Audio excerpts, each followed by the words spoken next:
The orange glow of the sunset reflected off the glass towers of Los Angeles as Dwayne Johnson, known to the world as The Rock, sat in his black SUV, pausing for a moment. It had been a grueling day back-to-back meetings, a gym session that pushed his limits, and a flurry of emails about his next blockbuster.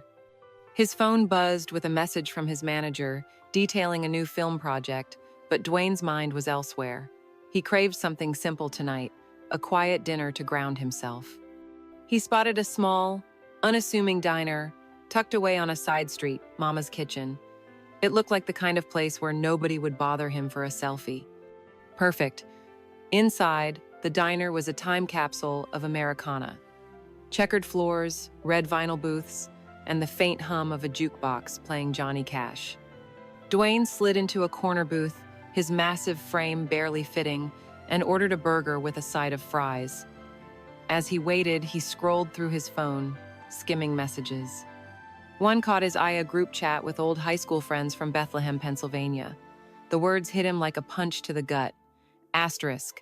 Coach Harlan's sick. Cancer. Not looking good. Coach Harlan.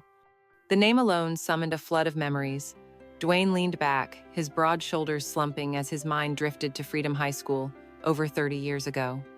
Coach Harlan wasn't just any teacher, he was the man who saw something in a scrawny, angry kid with a chip on his shoulder.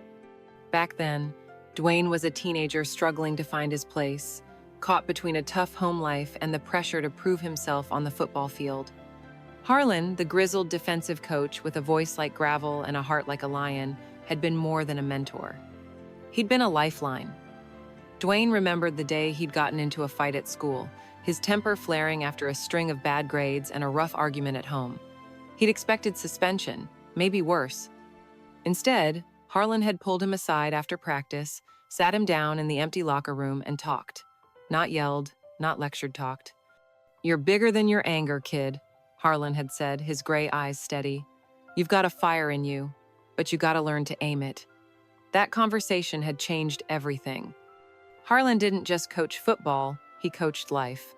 He'd pushed Dwayne to channel his energy, to dream bigger than the small town that felt like a cage. When Dwayne got a football scholarship to the University of Miami, Harlan was the first person he'd called. Now, sitting in the diner, Dwayne felt a knot in his chest. He hadn't spoken to Harlan in years, not out of neglect, but life had a way of pulling people apart. Hollywood, endorsements, family, his world had grown so big, so fast. He'd always meant to reach out, to thank Harlan properly, but time slipped away, and now, cancer. The word felt like a betrayal. He typed a quick reply to the group chat. Asterisk. How bad is it? Where's he at? Asterisk. No response yet. He set the phone down, staring at the worn tabletop, lost in thought. The bell above the diner's door jingled, pulling Dwayne back to the present. An older man shuffled in, leaning heavily on a cane. His face was gaunt, his once broad shoulders stooped, but there was something familiar in the way he carried himself, a quiet strength, even in frailty. Dwayne's breath caught. It couldn't be. But as the man turned, scanning the room for a seat, their eyes met. Those same gray eyes, now clouded with age and illness, but unmistakable. Coach? Dwayne's voice was barely a whisper, disbelief lacing the word. The old man squinted, then a slow smile broke across his face, creasing the lines etched by time. Dwayne? Dwayne Johnson? His voice, still gravelly, carried a warmth that hit Dwayne like a wave. Dwayne was out of his seat in an instant, crossing the diner in 2 strides. He towered over Harlan, but for a moment he felt like that scrawny kid again. Coach Harlan, what the hell are you doing here? He laughed, but his eyes stung. Harlan chuckled, a raspy sound. Same as you, I'd wager. Chasing a decent burger. He gestured to the cane. Not as spry as I used to be, but I get by. They settled into Dwayne's booth, the waitress bringing an extra coffee for Harlan without being asked. Dwayne studied his old coach, taking in the changes. Harlan's hair was gone, replaced by a knit cap, and his hands trembled slightly as he lifted his mug. But his spirit, the fire that had inspired a teenage Dwayne, was still there, flickering beneath the surface. How'd you end up in LA? Dwayne asked, trying to keep his voice steady. Visiting my daughter, Harlan said. She's out here, working as a nurse. Thought I'd spend some time with her, while I still can. He said it matter-of-factly, but the weight of the words hung between them. Dwayne swallowed hard. I just heard, in the group chat, about you being sick. Harlan nodded, his gaze dropping to his coffee. Yeah, stage 4. Not much they can do but keep me comfortable. He looked up, a faint smile tugging at his lips. But hey, I've had a good run, coached a lot of kids, watched some of them do big things. His eyes met Dwayne's. Like you. Dwayne's throat tightened.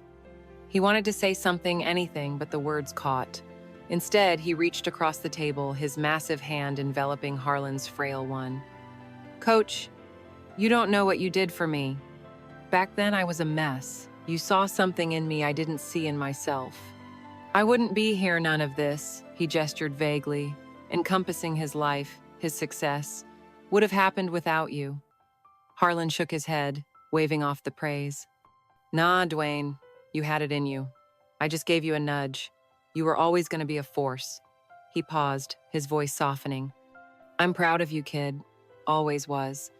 The diner faded around them, the clink of dishes, the murmur of other patrons, none of it mattered. For Dwayne, it was just him and Harlan, two souls tethered by a bond forged in sweat and struggle.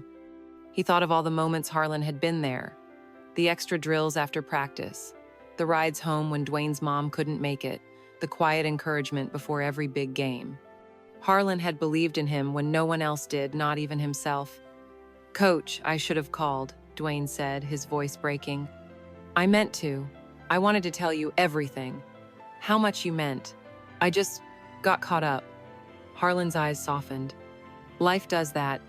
You don't owe me an apology, Dwayne. Seeing you now, knowing you're doing good, that's enough. He leaned forward, his voice firm despite the tremor. You're living proof that a kid can come from nothing and be something. That's my legacy, right there. Dwayne wiped at his eyes, not caring if anyone saw. You're not done yet, Coach. You're still here, and I'm not letting you go that easy. An idea sparked, something he hadn't planned but felt right. There's a game tomorrow night at UCLA charity match some of my buddies are playing. Come with me. Be my guest. Let's make another memory. Harlan hesitated, then grinned. You trying to get an old man to stay up past his bedtime? Dwayne laughed, the sound easing the ache in his chest. You're damn right, and I'm not taking no for an answer. The next evening, under the bright lights of the UCLA stadium, Dwayne and Harlan sat side by side in the stands. The crowd roared, but for Dwayne, the only sound that mattered was Harlan's raspy chuckle as he recounted stories of their old games. They talked about everything and nothing: football, life, the future. Harlan's daughter joined them, her eyes shining with gratitude as she watched her father light up, if only for a night. As the game ended and the crowd thinned, Dwayne walked Harlan to his daughter's car. The old man gripped his arm, his strength surprising for someone so frail. You keep shining, Dwayne, Harlan said. The world needs that light. Dwayne hugged him, careful not to crush the fragile frame. You gave me that light, Coach. I'm just passing it on. Weeks later, when the call came that Harlan had passed, Dwayne was in the middle of a shoot in Atlanta. He stepped away from the set, found a quiet corner, and let the tears come. But with the grief came gratitude for the man who'd shaped him, for the chance encounter that let him say what needed saying. He'd carry Harlan's lessons forever, in every role he played, every goal he chased, every kid he inspired. Back in LA, Asterisk Mama's Kitchen became Dwayne's go-to spot, not for the burgers, but for the memory of a night when fate gave him one last moment with the man who'd changed his life. And in his heart, he knew Harlan was still watching, proud as ever.